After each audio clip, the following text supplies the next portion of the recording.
दोस्तों, क्या आप जानते हैं कि अरिजीत सिंह, जिन्हें इंडियन म्यूजिक इंडस्ट्री की बैकबोन कहा जाता है, करियर के शुरू में इन्हें इंडिया के म्यूजिक शो से रिजेक्ट कर दिया गया था।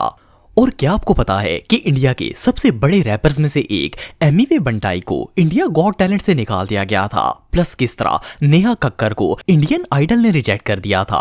आज के इस वीडियो में मैं आपको रिजेक्ट होने के बाद फेमस होने वाले इंडिया के टॉप सिंगर्स के बारे में बताने जा रहा हूँ। तो शुरू करते हैं अपना काउंटडाउन। विशाल मिश्रा। दोस्तों, आपने एनिमल मूवी का सॉन्ग पहले भी मैं तुमसे मिला हूं तो जरूर सुना होगा। ये गाना इतना फेमस है कि किसी ना किसी जगह सुनने को मिल ही जाता है। खास करके इंस्टाग्राम की रील्स में तो ये गाना बहुत ही फेमस है। इस गाने को इंडिया के सबसे फेमस सिंगर्स में से एक विशाल मिश्रा ने गाया है। विशाल ने ना सिर्फ ये फेमस गाना गाया है, बल्कि RRR मूवी के नाचो नाचो सॉन्ग और कबीर फिल्म के कैसे हुआ गाने के पीछे भी इन्हीं की आवाज है। लेकिन क्या हो अगर मैं आपसे कहूं कि एक वक्त ऐसा था जब इंडिया के टॉप सिंगर जजेस ने विशाल मिश्रा को एक नहीं बल्कि दो दफा रिजेक्ट कर दिया था। विशाल ने अपना पहला ऑडिशन इंडियन आइडल के सीजन 4 में दिया था, लेकिन उस वक्त इनकी एज बहुत ही कम थी। जजेस ने इन्हें पहली बार में ही रेड फ्लैग दिखा दिया और ये बुरी तरह रिजेक्ट होकर वापस आ गए थे। लेकिन विशाल ने हिम्मत नहीं हारी और 2 साल तक प्रैक्टिस करते रहे। इसके बाद ये फिर से इंडियन आइडल के सीजन 6 में आ गए, जहां फर्स्ट राउंड में तो ये सेलेक्ट हो गए, लेकिन सेकंड राउंड में इन्हें शो से रिजेक्ट कर दिया गया। लेकिन विशाल फिर भी डिसअपॉइंट नहीं हुए और कोशिश करते रहे। आखिरकार इन्होंने डीडी नेशनल चैनल के शो भारत की शान सिंगिंग स्टार में किस्मत आजमाने की कोशिश की और ये आखिरकार विन हो गए। इसके बाद ये इतनी तेजी से फेमस हुए कि इनके back to back hit songs का सिलसिला शुरू हो गया और आज ये सिंगर पूरे बॉलीवुड पर छाए हुए हैं। विशाल ना सिर्फ गाने गाते हैं बल्कि ये सॉन्ग कंपोज भी करते हैं। इससे एक बात तो साबित होती है कि किसी भी बुक को इसके कवर से जज नहीं करना चाहिए।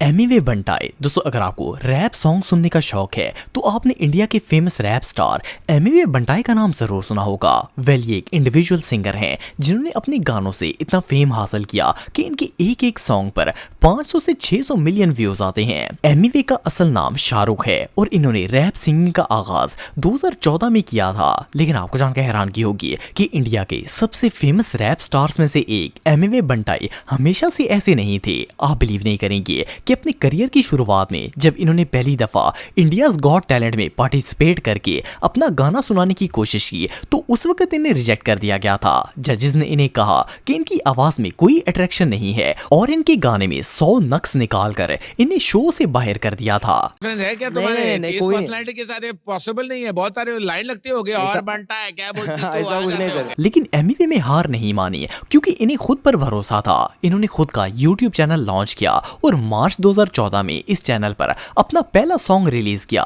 इस सॉन्ग का नाम और बेंटाई था और ये काफी ज्यादा हिट हुआ। इसके बाद तो इन्होंने मचाएंगे फिर से मचाएंगे, कंपनी और बाप बन जैसे हिट सॉन्ग्स रिलीज किए जिन पर 200 से 600 मिलियन व्यूज हैं। इनके YouTube चैनल पर 21 मिलियन से ज्यादा सब्सक्राइबर हैं। सिर्फ इतना ही नहीं बल्कि ये बॉलीवुड मूवीज के लिए भी सॉन्ग गाते हैं। इंडियन मूवी गुल्ली बॉय में इन्होंने एक गाना गाया था जो बहुत ज्यादा फेमस हुआ। इसके अलावा ये 3 साल तक लगातार बेस्ट हिप हॉप सिंगर का अवार्ड भी जीत चुके हैं। एनीवे, अब तो पूरे इंडिया के अंदर इनका सिक्का चलता है। जुबिन नौटियाल। दोस्तों, आज से 14 साल पहले 2011 में इंडिया के रियलिटी शो एक्स फैक्टर में एक लोकल सिंगर ने अपना पहला ऑडिशन देने के लिए हिस्सा लिया। इसका नाम जुबिन नौटियाल था। इस सिंगर ने ऑडिशन में अपना बेस्ट तो दिया, लेकिन उस वक्त के सबसे फेमस सिंगर सोनू निगम ने इसे बुरी तरह रिजेक्ट कर दिया और कहा कि इसकी आवाज में कोई दम नहीं है। लेकिन जजेस और पब्लिक दोनों में से किसी को भी नहीं पता था कि ये लड़का इतना टैलेंटेड है कि एक दिन ये अपने रिजेक्ट करने वाले जज को भी क्रॉस कर जाएगा।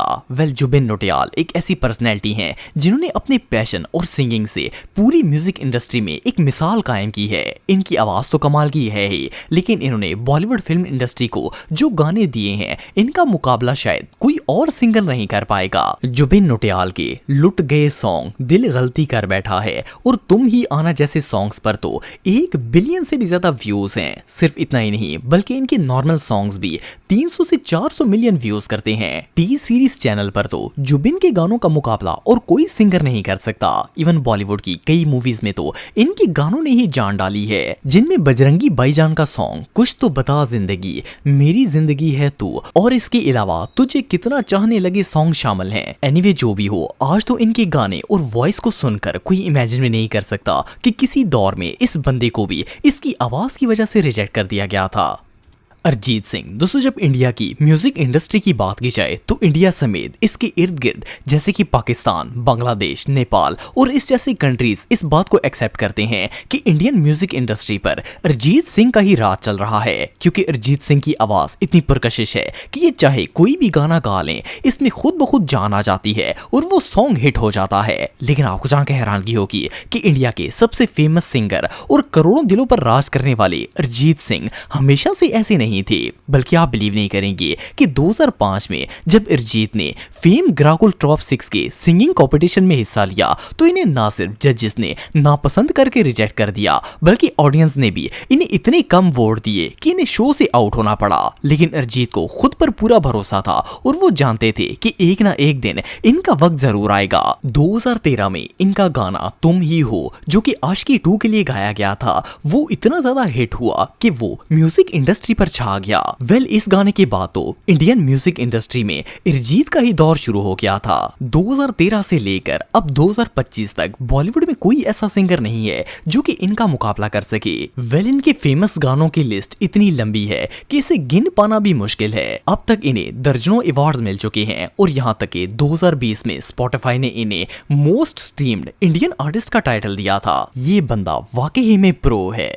नेहा कक्कर। दोस्तों, नेहा कक्कर एक ऐसी इंडियन पर्सनैलिटी हैं जिन्हें किसी तारुफ की जरूरत नहीं है। इनके सॉन्ग्स बॉलीवुड पर राज कर रहे हैं। यहाँ तक इंडिया के सबसे फेमस टी सीरीज चैनल पर नेहा कक्कर के इतने सॉन्ग्स हैं कि इन्हें गिन पाना भी मुश्किल है। लेकिन आपको जानकर हैरानगी होगी कि आज की फेमस नेहा कक्कर हमेशा से ऐसी नहीं थी। नेहा की सिंगिंग जर्नी इंडियन आइडल के सीजन 5 से स्टार्ट हुई थी। इन्होंने अपना पहला ऑडिशन दिया जिसमें ये सिलेक्ट तो हो गई, लेकिन आगे जाकर इन्हें वोट ही नहीं दिए गए, जिसकी वजह से इन्हें शो से बाहर जाना पड़ा। लेकिन नेहा ने हार नहीं मानी और फिर से कोशिश की। इन्होंने दोबारा इंडियन आइडल में हिस्सा लिया और इस बार ये ना सिर्फ जीत कर वापस आई, बल्कि साथ ही इन्हें बॉलीवुड से सॉन्ग्स भी ऑफर होना शुरू हो गए। अब तो नेहा कक्कर सिर्फ एक सिंगर ही नहीं बल्कि जज भी बन चुकी हैं और नए सिंगर्स को जज करती हैं। ये इंडिया की ना सिर्फ सबसे फेमस बल्कि सबसे रिच हाई पेड सिंगर्स में से एक हैं। सिर्फ इतना ही नहीं बल्कि जिस इंडियन आइडल शो से इन्हें रिजेक्ट करके निकाल दिया गया था,